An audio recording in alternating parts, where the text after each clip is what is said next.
Bueno, un poco las asambleas que hemos tenido, que fue muy importante, acá en Salta fue el miércoles ese antes de la marcha, fue la misma asamblea que llamó la atención en Buenos Aires y en el resto del país, porque se convocaban no solamente organizaciones LGBT de la comunidad, sino también acompañaban organizaciones de derechos humanos, sindicatos, organismos. Es decir, nos sentimos acompañadas y acompañados en esa asamblea, que después el resultado fue una marcha multitudinaria, una marcha dando un mensaje claro a los discursos de odio, a esos discursos violentos de parte del gobierno, y diciendo que no solamente las personas LGBT somos parte de la comunidad, sino que también somos ciudadanos, ciudadanas y que merecemos esos derechos. Esos derechos que nadie nos los regaló, que costó muchos años de lucha y que estuvo el consenso social para que se aprobaran esas leyes importantes en el Congreso, pero también un consenso político, es decir, se votó en el Congreso estas leyes.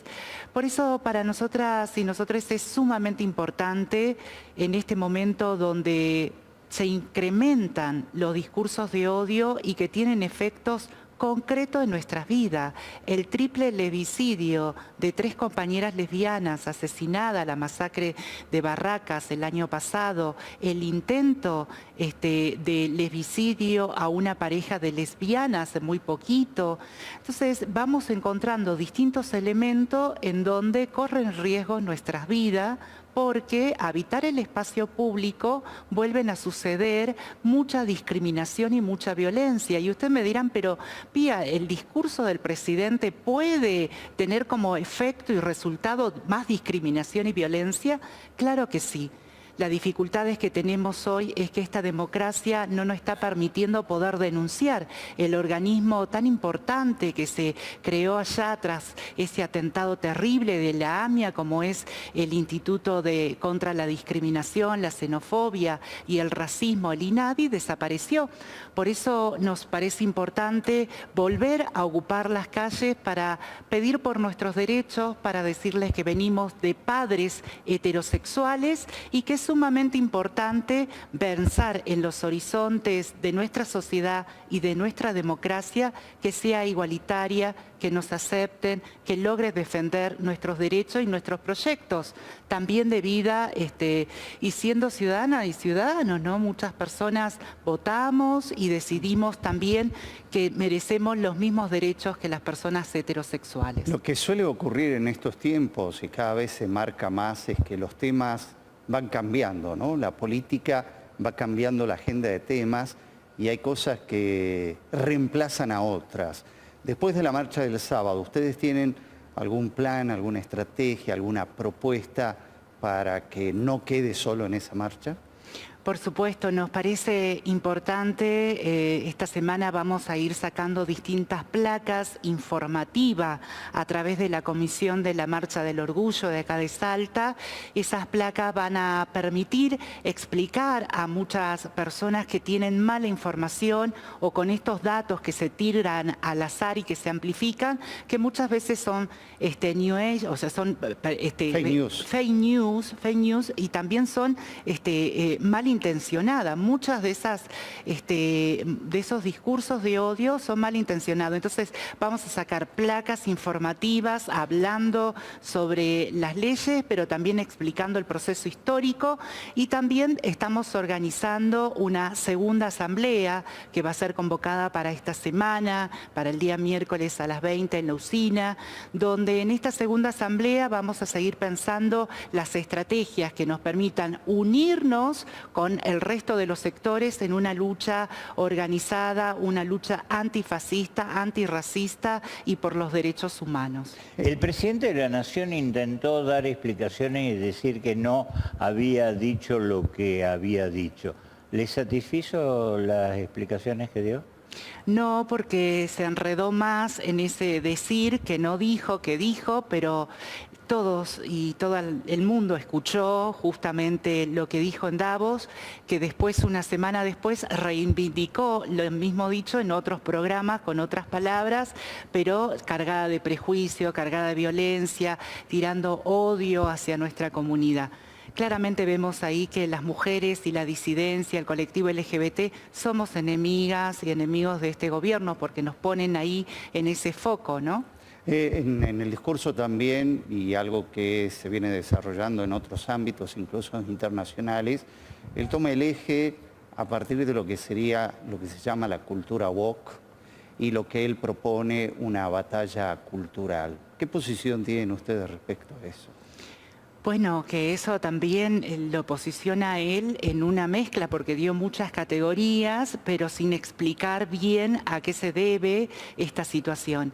Y la cultura woke, que concretamente tiene un anclaje en contra del racismo, de lo que sufrieron afroamericanos, particularmente en esa persecución, nosotras hoy decimos que es una lucha que nos une no solo a las personas LGBT, porque está en contra de nosotras, sino también a las mujeres, a las feministas, a la gente de pueblos originarios, también a los trabajadores, también a los jubilados, jubiladas. Es decir, vamos encontrando unión en muchos sectores donde vemos que la quita de derecho no es solamente hacia las mujeres y las disidencias, sino que esto viene por una gran mayoría y sobre todo los sectores populares.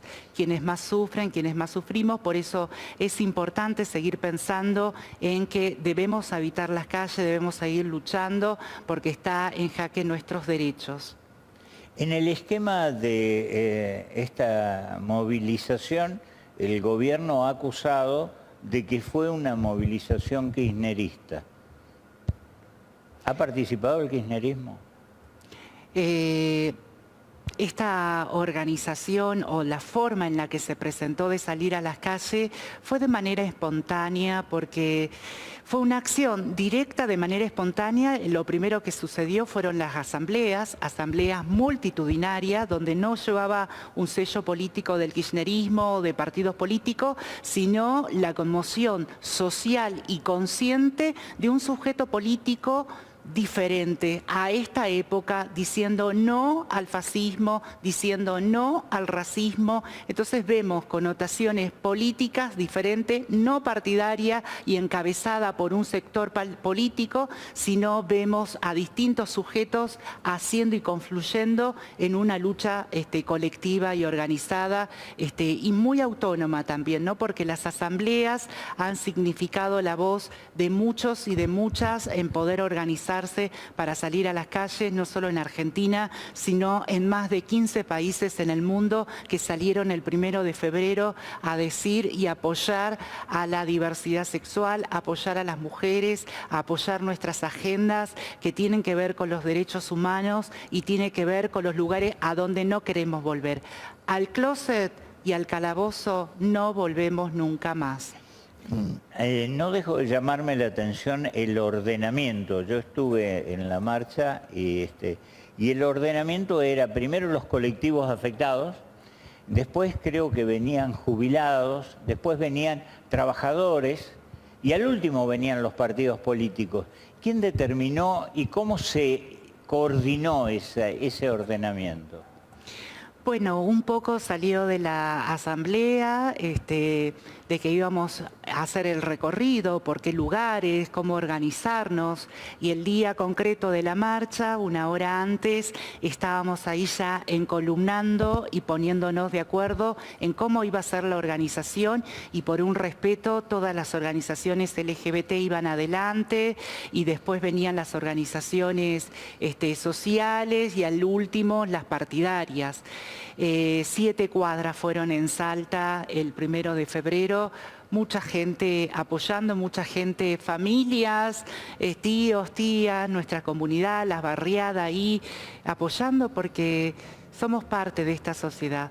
el exterminio que promueve este gobierno a través del discurso de odio, a través de esos ataques constantes y sistemáticos hacia nuestras vidas, no pueden desaparecer porque nosotras y nosotros hemos alcanzado derechos importantes, leyes importantes que fueron a raíz de muchos compañeras y compañeros que ya no están, que dieron su vida para lograr conquistar esos derechos. Por eso volvemos a apelar a los derechos humanos, a apelar a la comunidad que nos acompañen, a que la verdad que necesitamos estar juntos, juntas en esta batalla tan importante porque es la quita, ¿no?, de nuestros derechos. Ya se sacó esta semana por decreto el tema de la restricción del artículo 11 de la Ley de Identidad de Género, de la 26743, restringiendo el derecho a niñas y niños y niñas a que puedan ser acompañados en esos procesos de identidad trans.